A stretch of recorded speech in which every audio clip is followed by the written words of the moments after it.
Hello everyone, this is विनय महेश्वरी। तो आज का जो लेक्चर होने वाला है उसमें हम लोग डिस्कस करेंगे क्वेश्चन नंबर 25 से till question number 24 of sequence series already हम लोगों ने कंप्लीट कर लिया है। अगर वो वीडियो किसी ने नहीं देखा हो तो मैं डिस्क्रिप्शन में लिंक शेयर कर दूंगा, आप आराम से वहां से देख सकते हो। और अगर कोई भी इस चैनल में पहली बार आया है, आपको अगर ये वीडियो पसंद आए, आपको अगर सब कुछ समझ में आए, तो चैनल को जरूर सब्सक्राइब कीजिएगा और अपने फ्रेंड्स के साथ भी जरूर शेयर कीजिएगा। तो स्टार्ट करते हैं क्वेश्चन नंबर 25 के साथ। क्वेश्चन नंबर 25 में क्या दिया हुआ है? Person was drawing a monthly salary of ₹25,000 in the 11th year of service. ठीक है, 11th ईयर में वो कितना सैलरी विड्रॉ कर रहा था? 25,000 and a salary of 29,000 in the 19th year of service. ठीक है, 19th ईयर पे 29,000। Given that pension is half the salary at retirement time, find is monthly pension if he had put in 25 years of service before retirement. मतलब ये इंसान काम कितने साल तक किया है? 25 ईयर्स तक ये काम किया। तो 25 ईयर्स तक का जितना भी इसका सैलरी होगा, 25 ईयर्स पे इसका जितना भी सैलरी होगा, उसके बाद में क्या हो जाएगा? इसका रिटायरमेंट टाइम में आ जाएगा। तो रिटायरमेंट में क्या हो जाएगा? जो भी सैलरी रहेगा उसका आधा इसको मिलना शुरू हो जाएगा। क्लियर ये चीज? तो यहाँ पे गिवन कंडीशंस क्या है पहले ये देख लेते हैं। ठीक है, तो गिवन अपने पास है 11th ईयर ऑफ सर्विस दिया, मतलब 11th टर्म अपने को दिया हुआ है ₹25,000। ठीक है, और 19th ईयर ऑफ सर्विस दिया, मतलब 19th टर्म दिया हुआ अपने को ₹29,000। ये सबको समझ में आ रहा है? ठीक है, तो A11 की जगह क्या लिख सकते हैं? A+10D is equal to 25,000। Similarly A19 की जगह क्या लिख सकते हैं? A+18D is equal to 29,000। इसको मान लेते इक्वेशन 1, इसको मान लेते इक्वेशन 2। ठीक है, सिंपल। यहाँ पे बस nth टर्म का फॉर्मूला यूज किया जो कि हमारे पास A+n-1D, इसी फॉर्मूला का यूज करके मैंने ये इक्वेशंस लिखे हैं। ठीक है, अब यहाँ पे क्या कर सकते हैं अपन? A और D की वैल्यू निकाल सकते हैं। तो A और D की वैल्यू कैसे निकल जाएगी? इक्वेशन 2 माइनस इक्वेशन 1 करते हैं तो हमारे पास क्या आ जाएगा? A+18D minus A+10D is equal to 29,000 minus 25,000। ठीक है, तो यहाँ पे A+18D ब्रैकेट को ओपन कर देते हैं, -A-10D इज इक्वल टू कितना हो जाएगा? 4,000। A कैंसिल आउट हो गया तो 8D इज इक्वल टू कितना आ गया? 4,000। तो D की वैल्यू हमारे पास कितनी आ जाएगी? 4,000 divided by 8, it will B 500 rupees. तो हमारे पास कॉमन डिफरेंस कितना आ रहा है? 500 रुपीज। मतलब इनकी जो सैलरी इंक्रीज हो रही थी वो कितने करके इंक्रीज हो रही थी? 500 रुपीज करके इंक्रीज हो रही थी। ठीक है, तो अब यहाँ से फर्स्ट टर्म निकाल सकते हैं, मतलब फर्स्ट सैलरी इनको कितनी मिली वो निकाल सकते हैं। तो इक्वेशन 1 या इक्वेशन 2 कहीं पे भी पुट कर सकते हैं।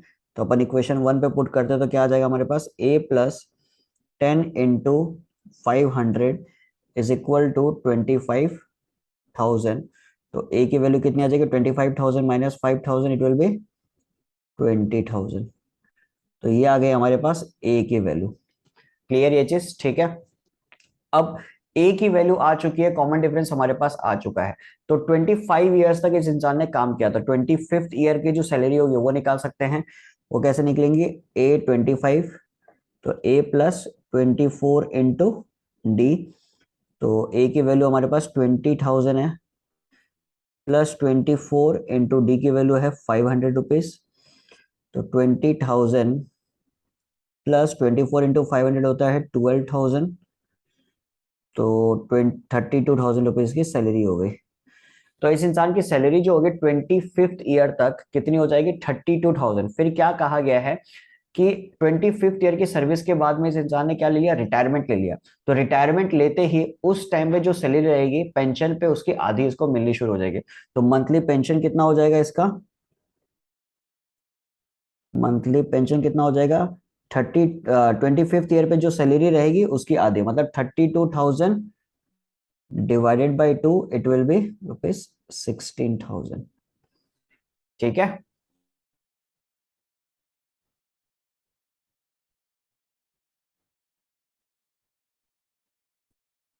नेक्स्ट क्वेश्चन नंबर 26 में अपने को क्या दिया हुआ है? A man saved ₹66,000 in 20 years, in each succeeding year after the first year he saved ₹200, then what he saved in the previous year? How much did he save in the first year? तो पहला साल में कितना पैसा save किया था वो अपने को निकालना है। 20 साल के अंदर कितना पैसा सेव किया? ₹66,000। मतलब हम लोग यहाँ पे बोल सकते हैं अपने पास गिवन कंडीशन क्या है? सम ऑफ 20 ईयर्स अपने को कितना दिया हुआ है, 66,000 रुपीज। 20 साल के अंदर इस इंसान ने कितना सेव किया था, 66,000 रुपीज सेव किया था। और हर साल वो कितने रुपीज बढ़ा रहा था सेविंग के लिए, 200 रुपीज करके बढ़ा रहा था। तो मतलब कॉमन डिफरेंस कितना हो गया, 200 रुपीज हो गया। अपने को बस क्या निकालना है, फर्स्ट ईयर पे कितना सेव किया था वो निकालना, खत्म। तो सम ऑफ 20 ईयर्स गिवन हमारे पास 66,000। तो यहाँ पे सम ऑफ एन टर्म्स का फॉर्मूला यूज करेंगे, that is n/2 2a plus n-1 d. N की वैल्यू इधर कितनी है, 20। तो 20/2 2a, की वैल्यू तो निकालनी है, फिर 20-1 डी की वैल्यू है 200 इक्वल टू 66,000। ठीक है, तो 20/2 हो गया 10, 2a प्लस 19 इंटू 200, 66,000। ये 10 को इधर ले जाएंगे तो 6600 बन जाएगा, और 19 इंटू 200 हो जाएगा 3800, नॉट 38,000 सॉरी, 3800। और ये हो जाएगा 6600। 6600 कैसे हुआ, ये 10 को इधर लेके चले गए, ठीक है। 2a is equal to 6600 minus 3800। तो 2a इज इक्वल टू मेरे पास कितना आ जाएगा, इट विल बी 2800। तो a की वैल्यू मेरे पास कितनी आ जाएगी, इट विल बी 1400। मतलब पहले साल पे उसने कितना सेव किया, 1400 रुपीज करके सेव किया था। क्लियर है।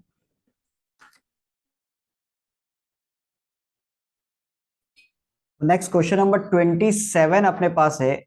A man accepts a position with an initial salary of rupees 5200 per month.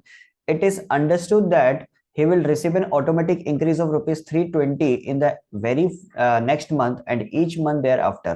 इसका मतलब क्या हो गया, इनिशियल सैलरी 5200 रुपीज दिया हुआ है, मतलब फर्स्ट टर्म कितना दिया हुआ है, 5200। फिर इंक्रीमेंट कितने से हो रहा है, ₹320 से हर मंथ इंक्रीज हो रहा है। ठीक है, तो अपने को पहला केस के अंदर क्या निकालना है, find his salary for the 10th month. ठीक है, तो बेसिकली A10 निकालना है। तो गिवन कंडीशंस पहले लिख लेते हैं। गिवन अपने को है ए का वैल्यू दिया हुआ है ₹5200, डी का वैल्यू दिया हुआ है ₹320। फर्स्ट केस के अंदर निकालना है A10, मतलब A प्लस 9 इंटू डी। तो ए का वैल्यू हो गया 5200, 9 इंटू डी का वैल्यू हो जाएगा 320। तो 5200 और 9 इंटू 320 हमारा हो जाएगा 2880। 5200 प्लस 2880 हो जाएगा 6000, और ये हो जाएगा 8080। तो 10th मंथ पे इसकी सैलरी कितनी हो जाएगी, इट विल बी 8080। ठीक है, नेक्स्ट अपने को क्या निकालना है, find his what is total earning during the first year. यहाँ पे समझिएगा, what is total earning during the first year. यहाँ पे जितना भी चीज अपने को दिया हुआ, जितनी भी इंफॉर्मेशन अपने को दी हुई है, मंथली इंफॉर्मेशन दी हुई है कि पर मंथ की सैलरी 5200 है, उसका नेक्स्ट मंथ में इंक्रीज हो जाएगा 320। तो what is total earning during the first year, इसका मतलब पूरा 12 मंथ्स का अर्निंग्स अपने को निकालना, मतलब sum of 12 months. It will be 12/2, 2a की जगह लिखेंगे 5200। आई होप सबको फॉर्मूला याद होगा। प्लस 12-1 11, डी की वैल्यू कितनी हो जाएगी 320। तो 12/2 या 6, और 5200 इंटू 2 हो जाएगा हमारे पास 10400, प्लस ये हो जाएगा 3520। ठीक है, तो 6 इंटू 10,000 3520, तो ये हमारे पास आ जाएगा 13920। तो 13920 को 6 से अगर मल्टीप्लाई करेंगे तो हमारे पास आंसर आ जाएगा 83520। मैंने डायरेक्ट कैलकुलेट ऑलरेडी करके रखा है, ठीक है, आप लोग कैलकुलेशन कर लेना। ठीक है, तो this will be our total earnings after 12 months. ठीक है, क्वेश्चन नंबर 28 पे अपने को क्या दिया हुआ है, A person buys every year national savings certificate of value exceeding the last year's purchase by rupees 5,000. After 10 years, he finds the total face value of certificates purchased by him is rupees 2,75,000. Find the value of the certificate purchased by him in the first year. तो basically question अपने को क्या कहना चाह रहा है कि इसके पास टोटल सम कितना दिया हुआ है। देखिए यहाँ पे total face value of certificate purchase by him is rupees 2,75,000। ये हो गया हमारा क्या, सम ऑफ 10 ईयर्स, 10 साल में इतना हुआ, ठीक है, 2,75,000। क्लियर। उसके बाद में कि हर साल जो एक्सीड हो रहा था, कितने रुपए से एक्सीड हो रहा था, डेट वाज रुपीज 5,000। मतलब डी का वैल्यू कितना दिया हुआ है, डी का वैल्यू अपने को दिया हुआ है रुपीज 5,000। अपने को निकालना क्या है, find the value of the certificate purchase by in the first year. तो बेसिकली ए का वैल्यू अपने को निकालना, पहले साल पे उसका वैल्यू कितना, जो सर्टिफिकेट था उसका वैल्यू फर्स्ट ईयर पे कितना था। 10 साल के बाद का वैल्यू तो अपने को पता है 2,75,000। कितने साल कितने रुपए से एक्सीड हो रहा है ये भी अपने को पता है, that is 5,000 rupees. First year पे कितना था वो अपने को बताना है। क्लियर ये चीज, ठीक है।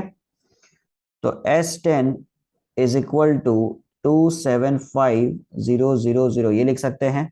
फिर यहाँ पे वैल्यू पुट करें, फॉर्मूला पुट करेंगे, 10/2 2a प्लस 10 - 1 होता है 9, 9d। अच्छा, डी की वैल्यू भी दी हुई है, तो 9 इंटू 5,000 रुपीज, 275,000। 10/2 होता है 5, 5 राइट हैंड साइड पे चला जाएगा तो कितना हो जाएगा, 275 से अगर यदि 5 को डिवाइड करेंगे इट विल बी 55, तो 55,000 रुपीज हो जाएगा। तो 2a is equal to 55,000 minus 45,000 कितना हो जाएगा, इट विल बी 10,000 रुपीज। तो a की वैल्यू कितनी आ जाएगा, कितनी आ जाएगी हमारे पास, इट विल बी 5,000 रुपीज। मतलब पहला साल पे जो सर्टिफिकेट उसने लिया था उसका कितना प्राइस था, it was rupees 5,000 rupees. I hope it is clear. Next question number 29 में क्या दिया हुआ है, an NGO wants to invest rupees 3 lakh in a bond which pays 5% annual interest first year, 6% interest second year, 7% interest third year, so on. इस तरीके से बढ़ते जाएगा। पहला साल में 5%, दूसरे साल में 6%, उसके बाद में 7%। ठीक है। The interest receive per year is to be utilize for the education of poor people. If the investment is done for 10 years, find the total interest receive by NGO. देखिए यहाँ पे एकदम सिंपल सा केस है, 3 लाख रुपया इस NGO के पास है, ठीक है। अब इसने समझ लीजिए बैंक पे रखा, तो 3 लाख रुपए का फर्स्ट ईयर पे इसको इंटरेस्ट मिल रहा है 5% रुपए। तो 5% का जो इंटरेस्ट मिल रहा है that is nothing but the income. अब वो जो 5% का इंटरेस्ट है वो इसको इन्वेस्ट करना है, ठीक है। पहला साल पे 5% इंटरेस्ट मिला, दूसरा साल पे 6%, उसके बाद में 7, इस तरीके से चलते जाएगा। अब यहाँ पे आपको ध्यान ये रखना है कि पहला साल पे 5% जो इंटरेस्ट मिला है that was also on 3 lakh rupees. फिर उसके बाद में भी जो इंटरेस्ट मिलेगा, जैसे 6% हो गया, 7% हो गया, वो भी 3 लाख रुपीज पे ही होगा। इस तरीके से बढ़ते जाएगा। तो टोटल इंटरेस्ट जो अपने को 10 साल में मिलेगा वही अपने को बताना है कि कितना इंटरेस्ट हुआ है, और वही पैसा इन्वेस्टमेंट पे लगेगा, ठीक है। तो यहाँ पे निकालते हैं फर्स्ट ईयर के लिए। फॉर फर्स्ट ईयर इंटरेस्ट कितना होगा, कितने रुपए पे लग रहा है, 3 लाख रुपीज पे,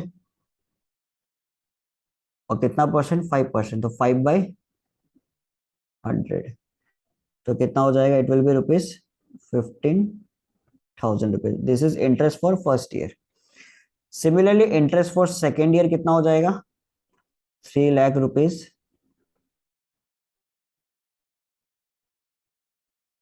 तो इट विल बी रुपीज 18,000, ठीक है। सिमिलरली थर्ड ईयर के लिए कितना हो जाएगा,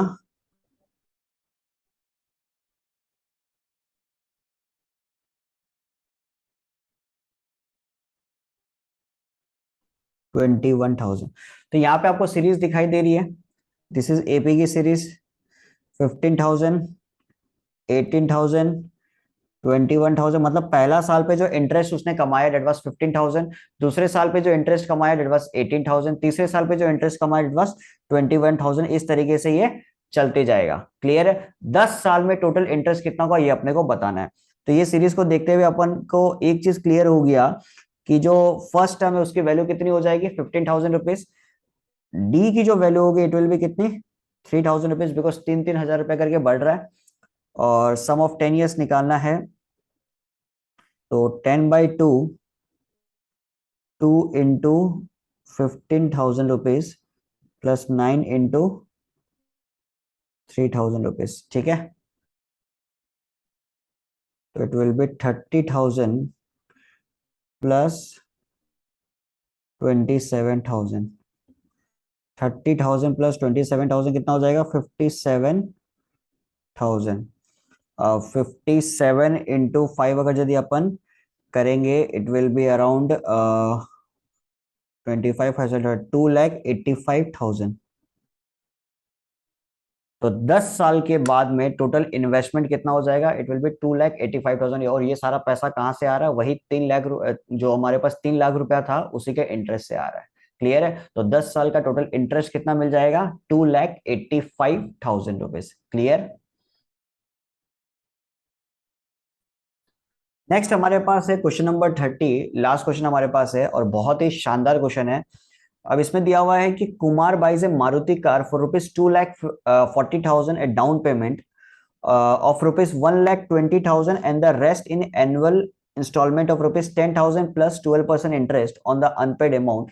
Eventually, what will be the car costing? अब यहाँ पे एक सिंपल सा सिचुएशन है, देखिए कुमार गाड़ी खरीदने गया, ठीक है। उस गाड़ी की कीमत थी कितनी, 2,40,000 रुपीज। ये तो गाड़ी की कीमत हो गई, ठीक है। लेकिन जब कुमार गाड़ी खरीदने के लिए गया तो इसके पास पैसे कितने थे, इसके पास सिर्फ 1,20,000 रुपीज थे, ठीक है। इसके पास सिर्फ और सिर्फ कितने पैसे थे, 1,20,000 रुपीज थे, जो कि उसने दे दिए, जिसको हम लोग बोलते हैं डाउन पेमेंट, ठीक है।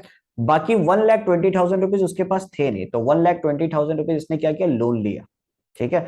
अब जहां से भी ये लोन लेगा, जहां से भी ये लोन लेगा, ऑब्वियस सा बात है उसको फ्री में तो मिलेगा नहीं कुछ भी, ऐसा नहीं कि सिर्फ उसको 1,20,000 रुपए देना पड़ेगा उसको। जो जब वो रिटर्न करेगा पैसा तो उसको विथ इंटरेस्ट रिटर्न करना पड़ेगा, ठीक है।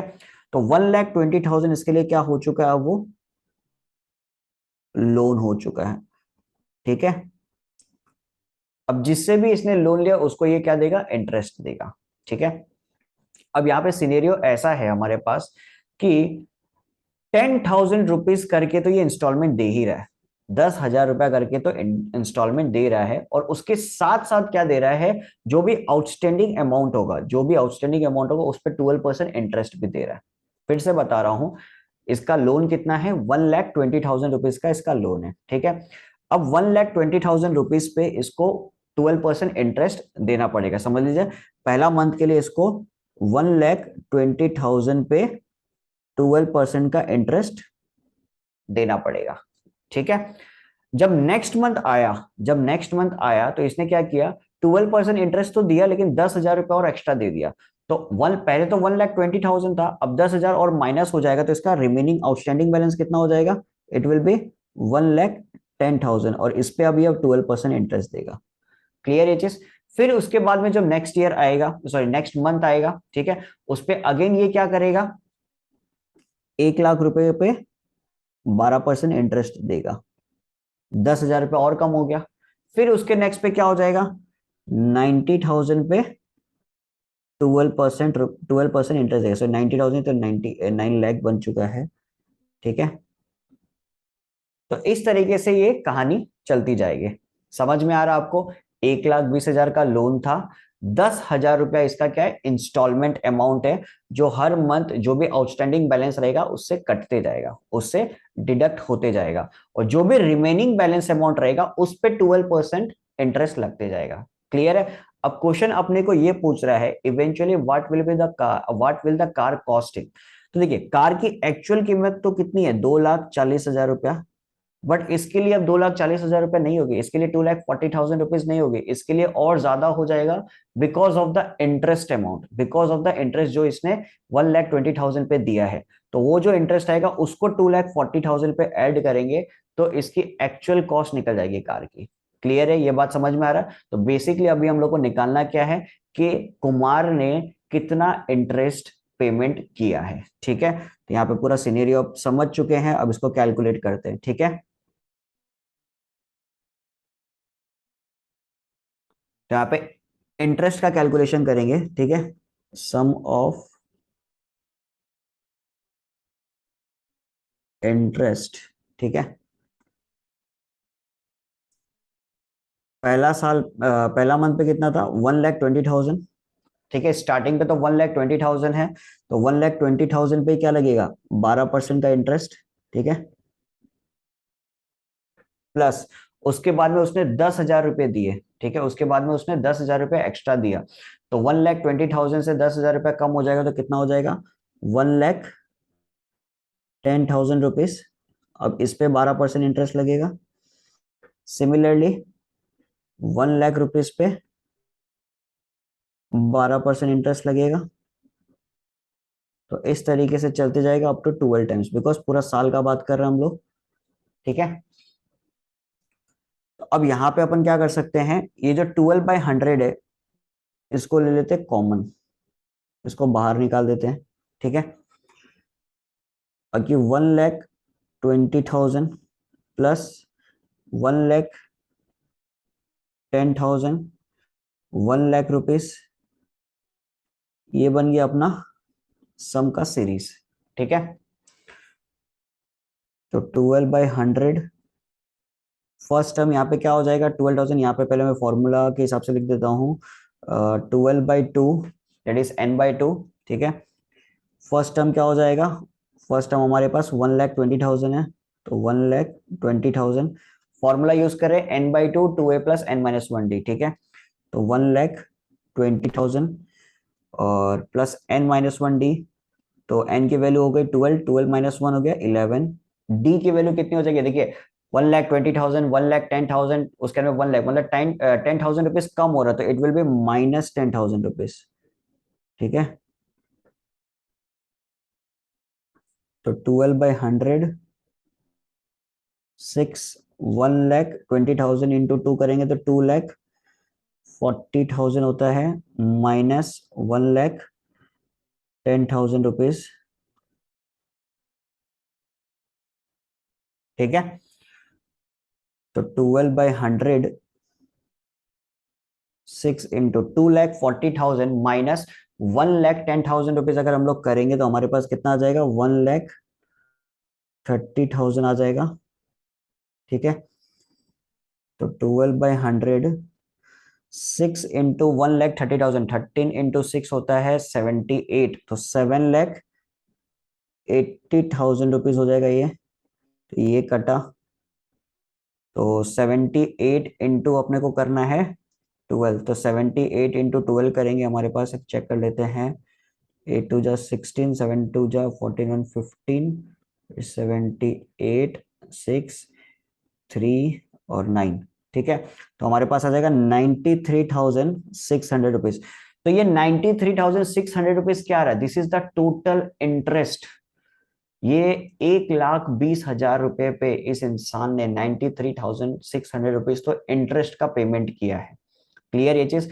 तो इससे क्या समझ में आ रहा है, तो हमारी जो कार की कॉस्ट होगी, ठीक है, total cost of the car कितना हो जाएगा, 2,40,000 प्लस 93,600 रुपीज, ठीक है। 2,40,000 प्लस 93,600 रुपीज, तो ये कितना हो जाएगा, 3,33,600 रुपीज।